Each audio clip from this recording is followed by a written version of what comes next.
اور تمہارے رب کا فرمان ہے مجھ سے دعا کرو میں تمہاری دعاؤں کو قبول کروں گا۔ جو لوگ میری عبادت سے خود سری کرتے ہیں وہ عنقریب ذلیل ہو کر جہنم میں پہنچ جائیں گے۔ السلام علیکم، کیسے ہیں آپ سب؟ امید کرتی ہوں خیریت سے ہوں گے۔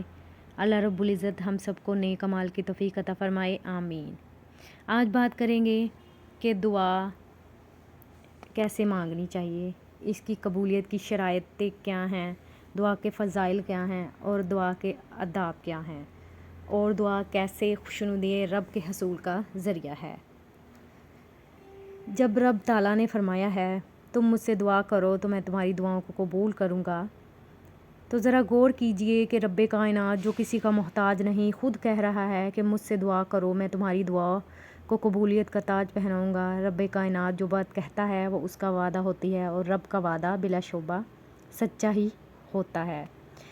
حدیث قدسی کے آخر میں رب کریم فرماتا ہے، اے میرے بندو، جنات و انسان کے اولین اور آخرین ایک ہی جگہ جمع ہو کر مجھ سے مانگے اور میں ہر ایک کو اس کی مانگی ہوئی چیز عطا کر دوں تو بھی میرے خزانے میں اتنی بھی کمی نہیں آئے گی جتنی کمی سمندر میں سوئی ڈبو کر اٹھا لینے سے واقع ہوتی ہے۔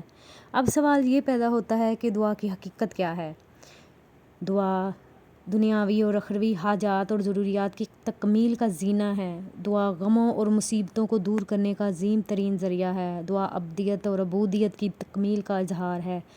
دعا اخلاص عمل کی رغبت اور خواہش بڑھاتی ہے۔ دعا رب کی قدرت اور بندے کی عاجزی کا احساس دلاتی ہے۔ دعا عبادت ہے اور عبادت رب کی خوشنودی کے حصول کا ذریعہ ہے۔ دعا قربت الہی کا وہ وسیلہ ہے جس سے بڑھ کر کوئی دوسرا وسیلہ نہیں۔ حضرت نعمان بن بشیر فرماتے ہیں کہ نبی پاک صلی اللہ علیہ وآلہ وسلم نے فرمایا، دعا عبادت ہے۔ حضرت ابو ہریرہ بیان کرتے ہیں کہ نبی پاک صلی اللہ علیہ وآلہ وسلم نے فرمایا، دنیا کی کوئی بھی شے اللہ کے نزدیک دعا سے زیادہ برتر نہیں۔ اسی طرح حضرت عبادہ بن صامت فرماتے ہیں کہ نبی پاک صلی اللہ علیہ وآلہ وسلم نے فرمایا، روئے زمین پر کوئی بھی مسلمان اللہ سے کوئی دعا کرے تو اللہ اس کی دعا ضرور قبول کرتا ہے، یا تو اس کی مانگی ہوئی مراد فوری طور پر اسے مل جاتی ہے یا دعا کے بقدر اس کی مصیبت ٹال دی جاتی ہے۔ شرط یہ ہے کہ اس کی دعا گناہ یا قطع رحمی پر مبنی نہ ہو۔ دعا کی قبولیت کی شرائط بھی ہیں۔ قرآن اور حدیث کی روشنی میں دعا کے مناسب اوقات یہ ہیں جو میں اب یہاں پہ بیان کروں گی۔ نمبر 1، سجدوں میں دعا کی عادت ڈالیں، کیونکہ بندہ سجدہ کی حالت میں اپنے رب سے قریب ترین ہوتا ہے۔ صحیح مسلم میں روایت ہے، حضرت ابو ہریرہ بیان کرتے ہیں، نبی پاک صلی اللہ علیہ وآلہ وسلم نے فرمایا، بندہ سجدے کی حالت میں اپنے رب کے سب سے زیادہ قریب ہوتا ہے، لہٰذا سجدوں میں کثرت سے دعا کیا کرو۔ نمبر 2، اذان اور اقامت صلاۃ کے درمیان کا وقت قبولیت دعا کا خاص اور موزوں ترین وقت ہے۔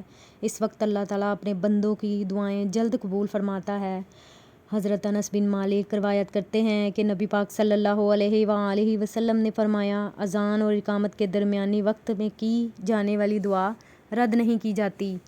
نمبر 3، جمعہ کے دن میں اللہ تعالیٰ نے ایسی گھڑی رکھی ہے جس میں کی جانے والی کوئی بھی دعا قبولیت سے سرفراز ضرور ہوتی ہے۔ حضرت ابو ہریرہ بیان کرتے ہیں کہ نبی پاک صلی اللہ علیہ وآلہ وسلم نے جمعہ کے دن کے فضائل کا تذکرہ کرتے ہوئے فرمایا، جمعہ کے دن میں ایک ایسا پل اور ایک ایسا لمحہ ہے جس بندے کی دعا اس لمحے سے ٹکرائی، یعنی اس گھڑی میں جس بندے کی زبان سے دعا نکلی اللہ تعالیٰ اسے ضرور شرف قبولیت سے نوازتا ہے، اور یہ گھڑی جمعہ کے دن عصر کے بعد ہوتی ہے۔ اور اس کی دلیل ابو داؤد کی ایک حدیث سے ہے جس میں کہا گیا ہے، جمعہ کے دن کی گھڑیوں میں ایک گھڑی ایسی ہے جس میں بندہ اللہ سے جو کچھ مانگتا ہے پا لیتا ہے، اسے عصر کی بعد والی گھڑی میں تلاش کرو۔ اب دعا مانگنے کے فضائل بھی بیان ہو گئے ہیں، دعا کی شرائط بھی بیان کر دی گئی ہیں۔ اب آداب دعا کیا ہیں کہ دعا کیسے مانگی جائے؟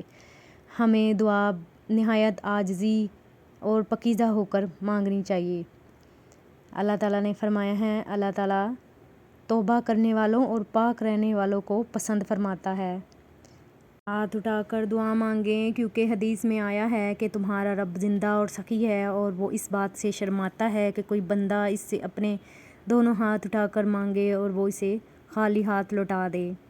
بخاری شریف میں ہے، دعا ہمیشہ یقین محکم کے ساتھ کیجیے۔ نبی پاک صلی اللہ علیہ وآلہ وسلم کا ارشاد ہے کہ تم میں سے کوئی دعا کرے تو دعا کی قبولیت کا پختہ یقین کے ساتھ کرے، یہ نہ کہے کہ اگر تو چاہے تو مجھے فلاں چیز دے، کیونکہ اللہ تعالیٰ کو کوئی مجبور نہیں کر سکتا۔ دعا ہر حال میں کرتے رہیں اور صرف مصائب آنے ہی پر نہ دعا کیجیے۔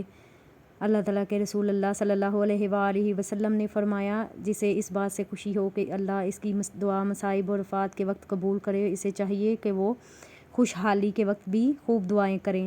اللہ ہمیں دعا کے آداب و شرائط پر عمل پیرا ہونے کی توفیق عطا فرمائے اور دعا کے ثمرات اور برکات اور فضائل سے آشنا ہونے کی توفیق دے، آمین۔ ملتے ہیں اگلی ویڈیو میں، تب تک کے لیے اللہ حافظ۔